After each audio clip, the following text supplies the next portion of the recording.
마가복음 10장 32절에서 45절 우리 같이 교독하시겠습니다. 제가 먼저 32절 읽겠습니다. 예루살렘으로 올라가는 길에 예수께서 그들 앞에 서서 가시는데 그들이 놀라고 따르는 자들은 두려워하더라.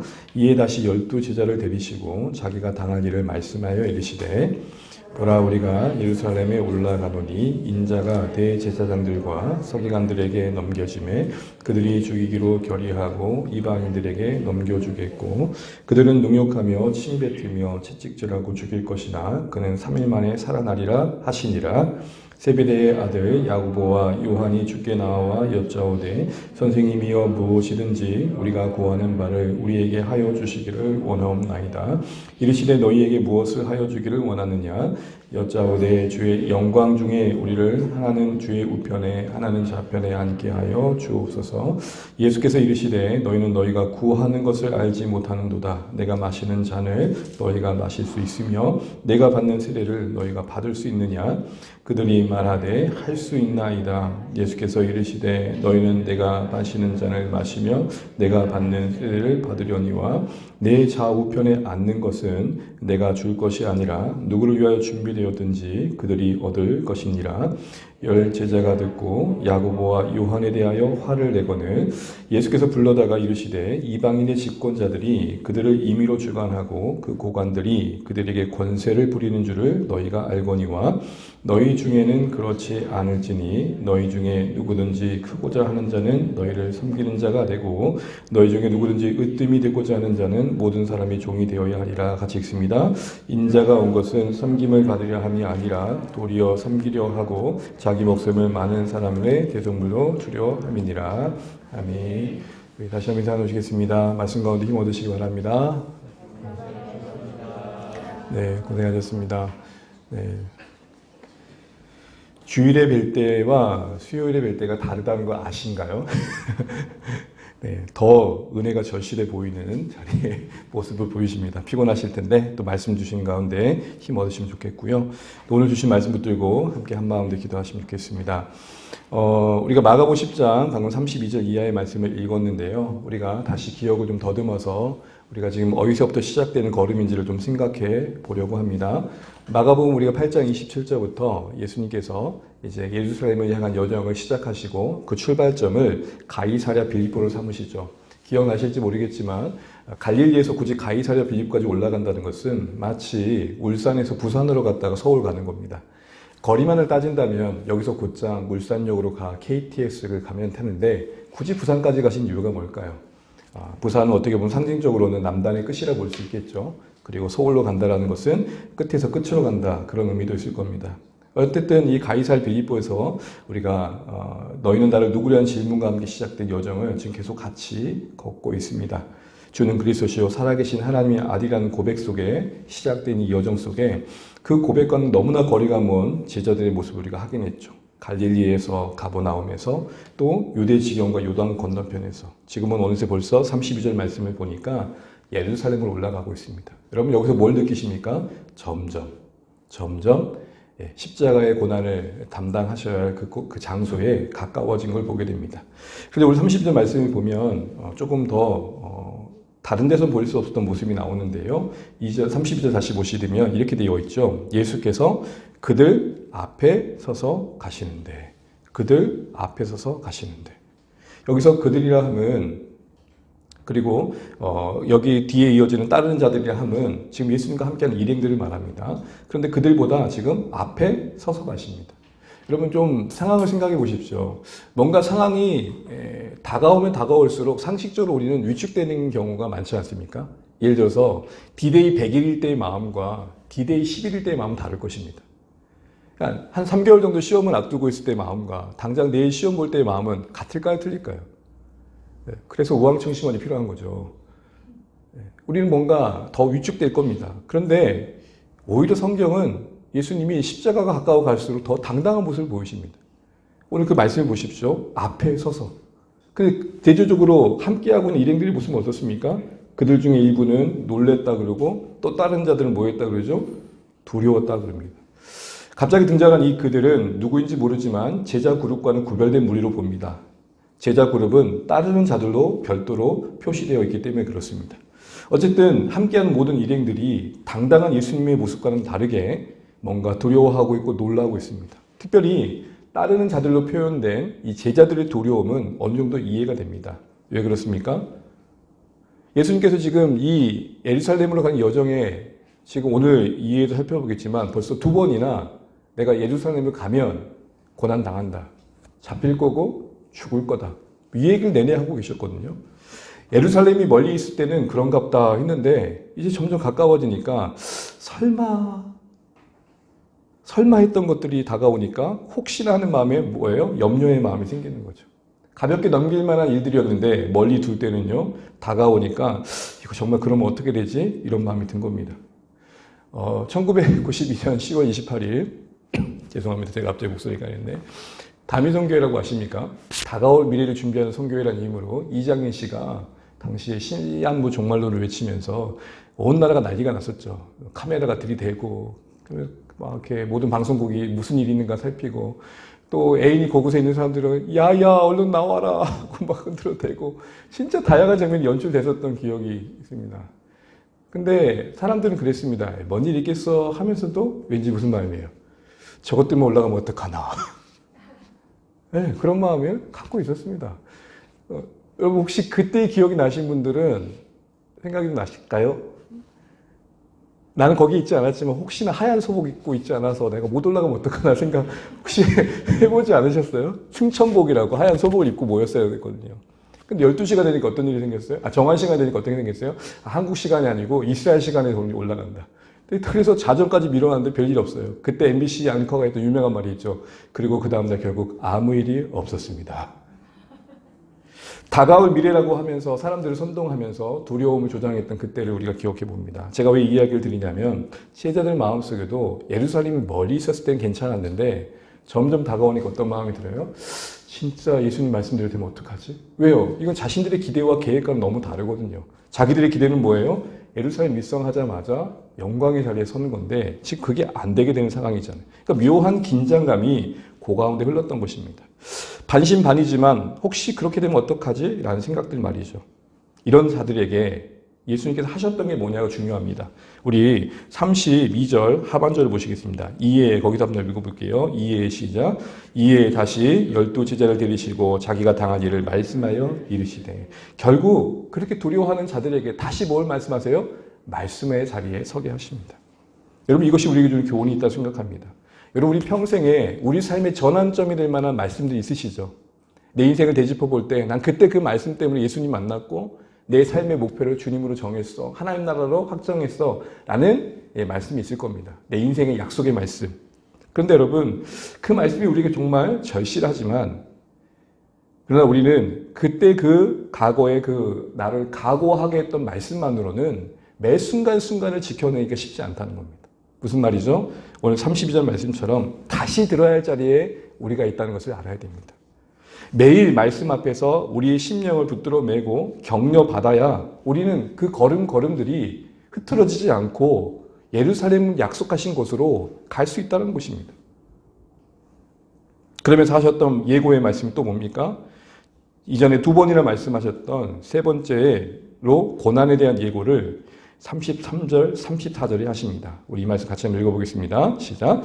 보라 우리가 예루살렘에 올라가니 인자가 대제사장들과 서기관들에게 넘겨짐에 그들이 죽이기로 결의하고 이방인들에게 넘겨주겠고 그들은 능욕하며 침뱉으며 채찍질하고 죽일 것이나 그는 3일 만에 살아나니라 하시니라. 이 세 번째 고난의 예언이 이제 마지막으로 고난에 대한 예언을 하시는 건데 가만히 보게 되면 앞서서 마가복음 8장과 9장에서 했던 2번의 예언과는 조금 다르게 좀 더 구체적입니다. 그 다음 페이지 한번 눌러주시겠어요?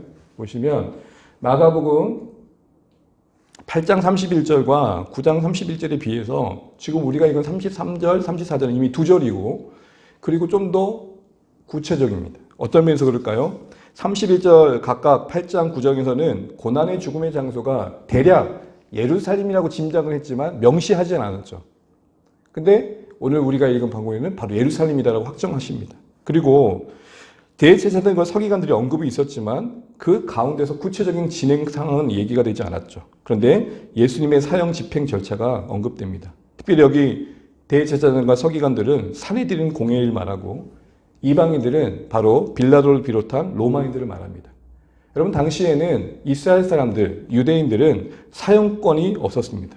그래서 사내들인 공회를 거쳐서 사형에 대한 안이 올라오면 로마 정부에서 파송한 총독에 의해 결정되게 되었던 거죠. 바로 그 과정이 지금 나와 있는 겁니다. 무슨 말이죠? 좀 더 구체적으로 앞으로 십자가의 집행 절차를 말씀하고 계십니다. 더하여서 34절에 보게 되면 어떤 말씀이 나옵니까? 능욕, 조롱, 침뱉음, 채찍질, 죽음. 이건 여러분 뒤에 가보시면 마가복음 15장에서 로마 군병들이 예수님이 십자가의 형벌을 처할 때 했던 행동들을 그대로 묘사하고 있습니다. 여러분 여기서 우린 뭘 봅니까? 두리뭉실하지 않습니다. 십자가가 가까울수록 더 제자들에게 선명하게 이 이야기를 하십니다. 무슨 말씀을 먼저 하시고자 하시는 거죠? 이런 모든 과정을 정확하게 앞으로 다가올 일을 묘사하시고 있는 이유가 뭘까요? 지금 너희들에게 십자가가 두렵고 실패처럼 와닿을지 모르지만 이 모든 상황을 주도 면밀하게 내가 장악하고 있다. 이걸 보여주시는 겁니다. 예측할 수 없는 내일이 아니라 비록 실패지만 내가 장악하고 있는 가운데 내가 세운 구원의 계획 속에 이루어진 일들임을 너희가 놓치지 않았으면 좋겠다. 더하여서 결국 정점은 어디입니까? 이런 절차에 의해서 집행이 됐겠지만 반드시 또한 그것이 너희들이 볼 때 그 절차들 진행된 걸 확인할 텐데 그걸 볼 때 이거 하나 더 확인해라. 부활도 반드시 있을 것이다. 그러니까 결국 총체적으로 다시 한번 이들에게 이런 구체적인 표현을 하신 것은 모든 상황을 진행해 가시는 손길이 하나님께 있고 결국 그 안에 약속된 부활도 분명함을 다시 한번 말씀해 주시는 의도가 있었던 것이죠. 또한 이렇게 생각해 볼 때 듣는 입장에서 이렇게 3번이나 반복해서 들려주셔야 할 만큼 제자들은 여전히 못 알아들은 점도 염두할 수 있습니다. 사실 오늘 우리의 신앙도 마찬가지 아닙니까? 예수님을 따른다고 하면서 그 따름의 의미가 무엇인지, 왜 우리가 예수님을 따라야 했는지를 매 순간순간 선명하게 붙들고 살아간 경우가 그렇게 많지 않지 않습니까? 이렇게 한번 생각을 해보죠. 우리가 종이에 예를 들어서 예수님과 이렇게 마주 보면서 여러분이 소원하는 거 10가지 적어보고 예수님이 우리에게 소원하신 거 10가지 적어봤을 때 일치될 게 몇 가지가 있을까? 이런 관점에서 오늘 이 3번에 들려졌던 고난의 예고는 제자들에게 너무 또 필요했던 것이고 오늘 우리에게도 같은 맥락에서 우리는 늘 하나님 뜻 앞에서 우리가 지금 품고 있는 뜻을 점검해야 되는 것들을 돌아보게 됩니다. 이들이 여전히 예수님의 따름에 대한 이해가 온전치 못함이 바로 이어지는 35절, 37절에 야고보와 요한으로 말미암은 에피소드에 고스란히 녹아져 있음을 보게 됩니다. 우리 35절, 36절까지 같이 한번 읽어보겠습니다. 시작. 세베대의 아들 야고보와 요한이 주께 나와 여짜오되 선생님이여 무엇이든지 우리가 구하는 바를 우리에게 하여 주시기를 원하옵나이다. 이르시되 너희에게 무엇 하여 주기를 원하느냐. 지금 예수님께 야고보와 요한이 은밀히 가가지고 조용히 가가지고 말씀하는 겁니다. 후에 영광 받으실 그때에 우리에게 주실 것들을 부탁하죠. 그래서 뭘 하길 원하냐 할 때 30절에 뭐라고 말합니까? 영광 중에 임하실 때 하나의 좌편, 우편 각각의 자리를 우리에게 주십시오라고 부탁합니다. 이 우편, 좌편은 한마디로 말하면 넘버 2, 넘버 3입니다. 넘버 1을 건들 수 없으니 예수님이 이제 가서 왕이 되시면 한 자리는 저에게 또 한 자리는 저희 동생에게 주십시오. 최고의 자리를 각각 요구하고 있는 것입니다. 여러분 늘 보는 아이러니지만 분명 내내 지금 방금 전까지도 고난을 얘기하셨습니다. 죽음을 얘기하셨고 그래야 영광이 임할 거라는 말씀을 계속하고 계심에도 불구하고 여러분 여전히 이들은 예루살렘에 가시면 당장의 고난 없이 메시아의 왕국이 예수님으로 말미암아 시작될 거란 착각을 내려놓지 못하고 있습니다. 머리에 한가득 오직 그 생각뿐인 걸 보게 됩니다. 그러니까 이런 마음이 든 거죠. 이렇게 꿈을 대다가 우리가 놓치면 어떡해.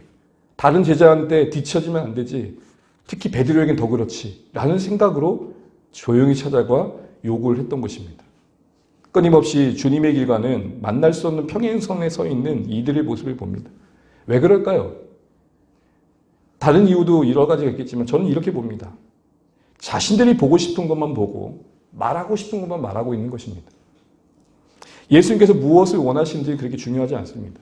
가장 중요한 것은 지금 내 필요가 이루어지느냐 이루어지지 않느냐에 있는 것이죠. 받을 복이 중요하지 주실 복이 뭐냐는 중요하지 않다는 겁니다.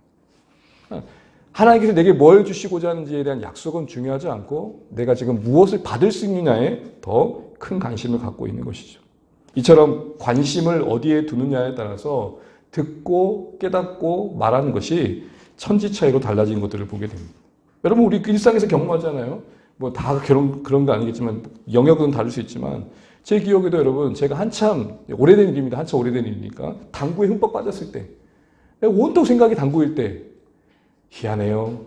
칠판만 봐도 당구대가 보이고 밥상만 봐도 당구대가 보이고 젓가락에 큐대로 보이고 있고 관심을 어디에 두냐에 따라서 똑같은 사안인데 본질을 보지 못한 채 보고 싶은 것만 보게 되고 말하고 싶은 것만 말하게 되더라는 것입니다.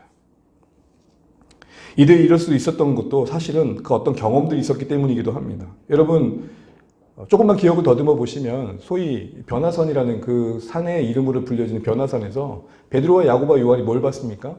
예수님이 영광스럽게 변모하신 모습을 봤죠. 여러분 이 신령한 경험이 오늘 이들에게 조금 더 마치 지분을 요구하듯 예수님께 무엇을 부탁하는 자리에 세울 수 있었다는 생각 안 해보십니까? 남다른 신령한 체험이 누구도 다른 지대도 경험하지 않았던 그 특별한 경험이 이들에게는 우편과 좌편을 구할 수 있는 명분을 만들 수 있었겠다라는 것입니다. 또한 이 야고보와 요한은 다른 그 누구 제자보다도 먼저 부름받습니다. 베드로와 안드레를 부르시고 마가복음 순서로 본다면 베드로와 안드레를 부르시고 야고보 요한을 부르시죠. 먼저 부름받았다는 어떤 상황들. 또 예수님께서 어떤 기적을 행하실 때 핵심 그룹으로 데려갈 때마다 베드로와 야고보와 요한 항상 갔죠. 이런 모든 총체적인 경험들이 이들에게 뭘 만든 거예요? 우리는 마땅히 좌편과 우편을 받을 만한 뭐가 있다? 자격이 있다. 여러분 우리는 여기서 한 가지 생각해 볼 것이 있습니다. 신앙생활을 한 동안 여러 체험이 있고 여러 경험들이 하고 또 뭔가 공동체에서 혜택들을 얻을 수 있습니다. 뭔가 좀 더 높임받는 자리에 있을 수 있고 또 존중받는 자리에 있을 수 있습니다. 사실 이 모든 것들이 그 자체로 유익하기만 하느냐? 그렇지 않다는 겁니다. 더 받은 것이, 더 누리고 있는 것이 우리를 교만케 한다면 그것은 또 다른 영적 재앙이 될 수 있는 거죠. 차라리 어떤 의미에서는 안 받으면 더 나올 뻔했고 차라리 어떤 의미에서는 차라리 아무것도 갖지 않고 있는 것이 더 복일 수 있는 이유가 여기 있는 것입니다. 그런 의미에서 여러분 우리의 기도는 하나님 더 갖게 해주세요 라는 것보단 있는 거 안에서 아름답게 해주세요. 허락하신 거 안에서 더 멋지게 해주세요가 되어야 될 것입니다. 우리는 늘 언제나 흠모하는 것이 저쪽만 가면 거기만 가면 여러분 유명한 말 있잖아요. 거기 갔더니 여기가 아닌 게 배. 네. 저기만 가면 된다고 갔는데 거기가 아닌 게 배. 그런 의미에서 여러분 우리는 이 야고보 요한의 그 주님을 따르는 동안 경험했던 그 모든 것들이 이들을 어디로 세우고 있는지를 보면서 반면교사 삼게 되는 것입니다. 그런데 여러분 더 참 귀한 것은 이런 어처구니 없는 제자의 모습을 보면서 대하신 예수님의 모습입니다. 부드러운 모습으로 예수님이 이들의 어리석은 질문을 그대로 받아주시며 말씀하십니다. 38절 함께 읽겠습니다. 시작.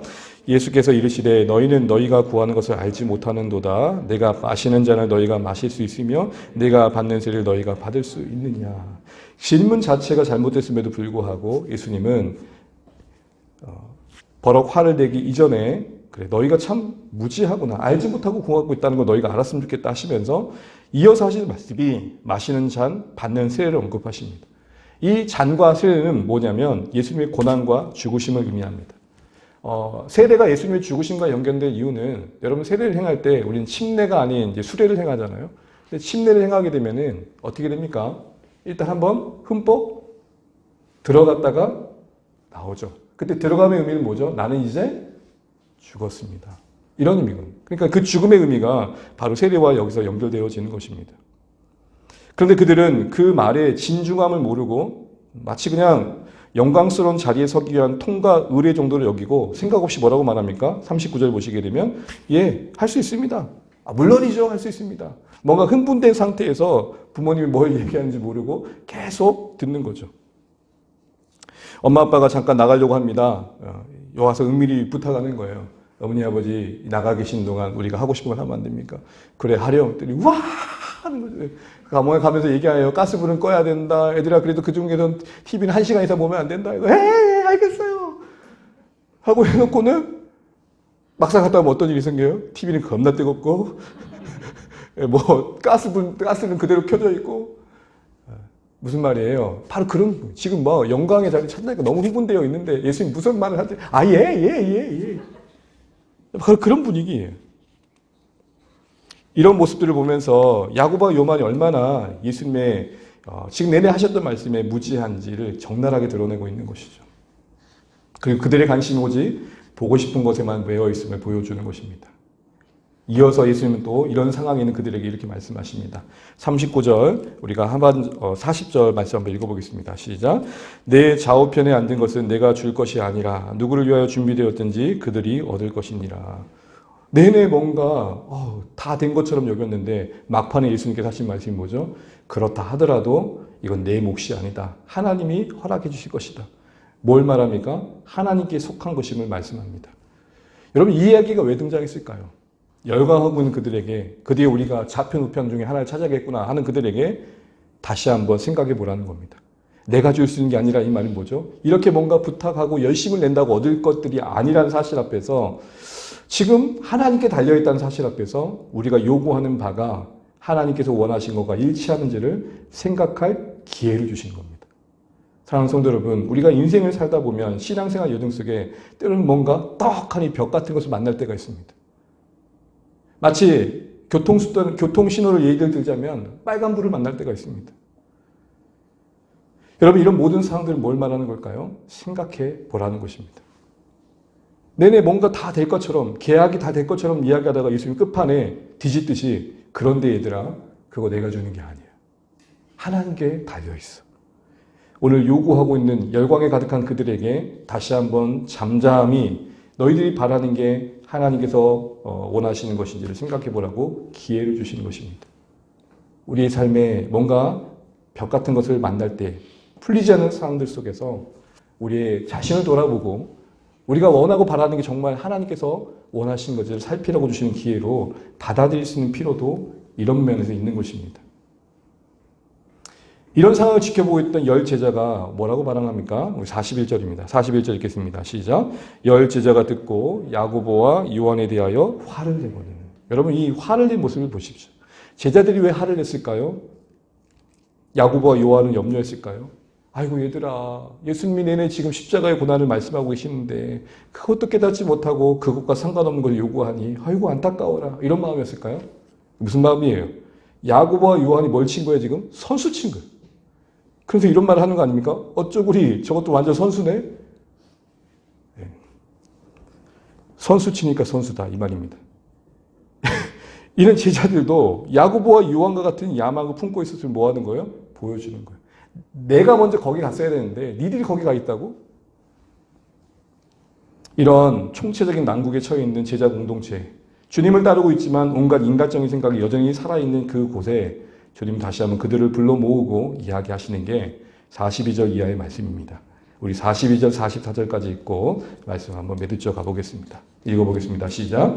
예수께서 불러다가 이르시되 이방 내 직검자들이 그들을 임의로 주관하고 그 고관들이 그들에게 권세를 부리는 줄을 너희가 알고니와 너희 중에는 그렇지 않을지니 너희 중에 누구든지 크고자 하는 자는 너희를 섬기는 자가 되고 너희 중에 누구든지 으뜸이 되고자 하는 자는 모든 사람의 종이 되어야 하리라. 아멘. 우리가 내내 십자가의 고난을 말씀하실 때마다 덧붙여 말씀하셨던 십자가가 요구하는, 십자가의 진리가 요구하는 삶에 대한 내용을 계속 반복하고 계십니다. 자기 부인의 삶, 또 섬김의 삶, 희생의 삶. 근데 여러분, 오늘 말씀이 좀 독특한 게 너희 중에는 그렇지 않을지라는 말씀을 기준으로 앞뒤가 나뉘면서 오늘 이 너희 중에 그렇지 아니라는 말씀 속에 신자된 하나님 나라에 속한 자의 삶의 방식을 재차 강조하시는데 무엇을 얘기하시냐면 무엇보다도 너희란 말이 거듭 반복되고 있는 것들을 우리는 보게 됩니다. 여러분 42절부터 44절까지 너희란 말이 총 몇 번 나오는 것 같습니까? 한번 해보시겠습니까? 42절 44절까지 한 5번 나옵니까? 예. 5회 정도 반복되고 있는 걸 보게 됩니다. 왜 예수님께서는 하나님 나라에 속한 삶의 방식을 얘기하시면서 그것이 세상 나라와 어떤 면에서 다른지를 말씀하시면서 너희를 얘기할까요? 일단 너희라는 말은 제자들이 다른 삶의 방식으로 살아가는 데 있어서 너희 그 자신들이 누구냐를 분명히 하라는 것과 더불어서 지금 가장 중요시 여기는 오늘 말씀의 핵심은 너희 안에서 먼저 세상과 다름을 보여야 된다는 것입니다. 너희 안에서 먼저 하나님 나라의 삶의 방식이 적용되어야 된다는 것이죠. 그래서 43절을 보시게 되면 너희를 섬기는 자가 되고. 그러니까 여러분 오늘 제자들 예수님을 따르는 제자들 중에 넘버원이셨던 예수님에 대해서 누군가가 섬기고자 하는 마음이 없었겠습니까? 다들 잘해보려고 했겠죠. 근데 문제는 뭐예요? 예수님을 제외한 나머지 관계 속에서 문제가 있었더라는 거죠. 그게 뭐 어떤 데서 나옵니까? 누가 크냐? 그리고 오늘 당장에 서로를 향해 분노하는 모습 속에서 드러나고 있는 것입니다. 결국 예수님이 앉혀놓고 다시 한번 얘기했던 것은 너희가 세상과 달라야 된다는 것이 너희 안에서부터 확인되어야 된다. 이 얘기를 하는 겁니다. 그래서 너희 얘기를 계속하는 겁니다. 서로 누가 크냐로 싸웠고 주도권을 선점하기 위해 경쟁하듯 서로를 그렇게 불편하게 바라보는 그 모습이 지금 십자가에 가는 길에 어울리지 않는 모습이야. 이 얘기를 먼저 하시면서 너희를 돌아보게 하십니다. 여러분 교회는 세상을 섬긴다는 측면에서 어떤 면에서 교회가 가장 중요한 시선을 가져야 되냐면 우리가 세상을 위해 무엇을 할 수 있냐보다 더 중요한 것은 교회가 교회다운가가 더 중요한 것입니다. 사실 교회를 향한 세상을 향한 교회의 최고의 섬김은 교회다움입니다. 너희는 아까 뭐라고 말씀하셨죠? 너희 중엔 그렇지 않을지니 너희는 세상과 다른 그 무엇을 보여줘야 된다는 것입니다. 그것으로서 승부 봐야 된다는 것입니다. 그것이 없으면 세상 위의 교회가 뭘 한들 영향력을 상실하게 될 것이다. 이 얘기를 하시는 것이죠. 사실 오늘날 신자들 사이에서 보게 되는 모습들을 한번 돌아보면 이 말씀이 얼마나 절실한지를 다시 한번 생각해 보게 됩니다. 오늘도 주님이 우리를 앉혀놓고 하신다면 너희란 말을 말씀하실 것 같아요. 너희 속에서 먼저 서로 섬겨야 된다. 너희 중에서 먼저 서로 섬기며 희생해야 된다. 여러분 누가 오직하면 이런 말씀하신 거 제가 들었습니다. 목사님, 세상은 소주 한 잔이면 끝냅니다. 근데 어떻게 예수 믿는 사람들은 저렇게 오래 가요? 전 잘 모르겠는데 그 보혈인가 뭔가 예수의 피인가 그 소주마다 못한 겁니까? 와 제가 그 말을 듣는데 딱 한 대 맞는 것 같아요. 소주 한 잔 먹고 풀어요 세상은요.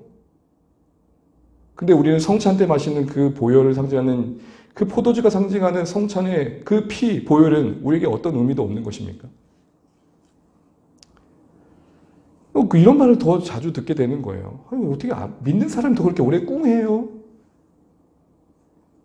여러분 제 이야기를 하자면 교육자들 사이에서도 교회 안에서 그러니까 저희 조직 안에서도 가장 큰 죄가 뭐냐? 성령 해방죄가 아니에요. 가장 큰 죄는 개신죄. 한 번 찍히면 이 조직에 살아남기 쉽지 않아요. 그래서 살 길은 뭐냐? 교단을 옮기는 거. 저 안 시키려고 엄청 했었거든요. 교단을 시키고자. 사랑하는 성도 여러분, 너희 안에서부터 이루어져야 할 십자가의 삶이 뭘까요? 누가 예수님을 따른다고 하면서 예수님 앞에 예수님에 대해서 시비 걸 사람 아무도 없을 것입니다. 예수님을 경배할 생각을 안 하는 사람도 없을 것입니다. 그런데 서로에 대해서 낮아진 마음. 그게 뭘까? 그런 고민을 해보면서 오늘 예수님께서는 제자들에게 마지막 고난의 예고와 함께 그들 중심에 있어야 할, 그들 안에 있어야 할 십자가의 삶을 말씀하셨던 겁니다. 서로를 높여주고 인정해주고 경쟁의 대상이 아닌 각자의 삶에 하나님의 일하심을 기억해주고 격려해주는 다양한 모습일 것입니다. 바라는 것은 우리 주 안의 가족 안에는 주님이 우리를 떡하니 불러놓고 왔을 때 너희 안에 세상과 다름이 있구나 이 말을 들을 수 있는 주 안에 되기를 주의 이름으로 축복합니다. 그러면서 이제 말씀을 맺으면서 오늘 말씀을 쭉 보는 가운데 마음이 여전히 씁쓸한 이유가 뭘까요? 십자가를 더욱 가까이 두고 있다는 측면에서 더 마음에 씁쓸한 것은 제자들은 여전히 더 실망스럽다는 것입니다. 도대체 왜 그럴까? 특별히 야고보와 요한을 보십시오. 자신들이 무엇을 구하는지도 모른 채 마냥 무작정 영광만 구합니다. 이들을 보고 또 제자들은 열받습니다. 그런데 여러분 씁쓸한 마음 끝에 또 감사가 되는 것은 주님께서는 자신들이 구하는 것이 무엇을 의미하는지도 모른 채 구했던 야고보와 요한의 부탁들을 나중에는 들어주시더라고요. 여러분, 그들은 세상의 영광을 분명 구했지만, 그리고 그들은 예수님께서 마실 수 있느냐, 그 잔과 세례에 대해서 말씀하실 때 이해 못하고 내라고 했는데, 그 과정에서 주님은 그들에게, 세상을 구했던 그들에게 영원한 영광을 주시죠. 세상의 권세의 자리를 구했던 그들은 정말로 예수님이 마시는 잔을 마시고 받으신 세례를 참여하게 되더라는 것입니다. 어떻게 해요? 야고보는 첫 순교의 모습으로 바랬던 영광에 참여하게 되고, 요한은 나머지 모든 제자가 다 죽고 가장 나중까지 남아 교회를 향한 섬김의 수고를 다 하다가 영광스럽게 죽고. 참 희한하잖아요. 좌편 우편이 마치 그거 같아요. 일찍 죽고 늦게 죽고. 한 사람은 죽음으로써 영광을 말하고, 한 사람은 인내로써 영광을 말하며, 그들도 생각하지 못했던 영광의 자리에 그들을 세우십니다. 처음에 그들이 구했던 영광은 한 자리 하는 거였어요. 네, 그렇게 구했던 그들의 기도가 그들의 생각 뛰어넘어 가는, 하나님은 그들의 인생 속에서 자기들도 알지 못하는 그 간구의 내용을 멋지게 응답해 주십니다. 사랑하는 성도 여러분, 이것 때문에 소망이 있는 겁니다. 저 여러분 젊었을 때 기도를 떠보면 무슨 길이었는지 모르고 기도드렸던 것 같아요. 하나님, 제가 주님을 위해 살겠습니다. 그게 뭔지도 모르고, 하나님 쓰임 받겠습니다. 그게 뭔지도 모르고. 근데 알지도 못하며 구했던, 허공을 헤맨 듯한, 쏟아냈던, 이게 방언인지 뭔지 아주 주저리 하며 기도했던 것들이 내 삶 가운데 구체화된 걸 보면 신기합니다. 여기서 우리는 뭘 봅니까? 나보다 크신 하나님. 내 못남보다 크신 하나님. 내 어리석음과 부족함보다 더욱 크신 하나님. 야고보와 요한의 못난 간구가 그들 인생 속에 어떻게 멋지게 응답되어 그들의 생애가 이렇게 우리에게 기억되어진 줄을 보십시오. 신자됨을 부정하진 않지만, 그렇다고 신자됨만을 오롯이 만족하지 못한 우리의 모습을 보십시오. 한숨 나오지만, 못마땅하지만, 그래서 때로는 내 기도가 세상적 기도도 섞여 있어서 하나님 앞에 미안한 마음도 있지만, 여러분, 우리도 모른 채 우리 어느새 하나님께 영광 돌리는 모습들도 빚어지고 있을 것입니다. 어머, 내가 이렇게 변했네. 나는 저 높은 자리만 바라봤는데 어느새 내가 누군가의 발을 씻고 있네. 나는 한 자리 하려고 신앙생활을 시작했는데, 그냥 나의 평안만을 바라며 신앙생활을 시작했는데 어느새 내가 누군가의 눈물을 닦아주고 있네. 야고보와 요한에게 은혜로 세상 영광의 한 보좌를 구했던 그들에게 하늘에서 귀한 영광의 자리에 서도록 그들의 인생을 주장해 주셨듯, 연약하고 못나고 부족한 여전한 우리의 인생이지만, 우리도 모르는 때에 우리도 모르는 방법으로 우리 앞에 하나님 원하시는 그 영광의 자리에 우리를 세워주실 것을 기대하면서, 못난 여러분을 오늘도 가슴으로 안고 사랑하며 용납하며 하루하루 살아내시는 주안의 가족 되시길 바랍니다. 세상에서 제일 어려운 게 뭔지 아십니까? 나와 화해하는 것입니다. 이게 납득이 안 되거든요, 이게. 네. 왜 이리도 못났는지. 이런 나를 끌어안으시고, 뭔 말을 하는지도 모르고 구했던 그들의 인생 속에 멋진 영광을 만들어내셨다. 우리도 그렇게 할 것을 바라보시면서 우리 안에서의 십자가의 삶을 만들어가는 중에 어느새 변화된 서로의 모습을 통해 영광 돌릴 수 있는 주 안의 가족 되시기를 주의 이름으로 축복합니다.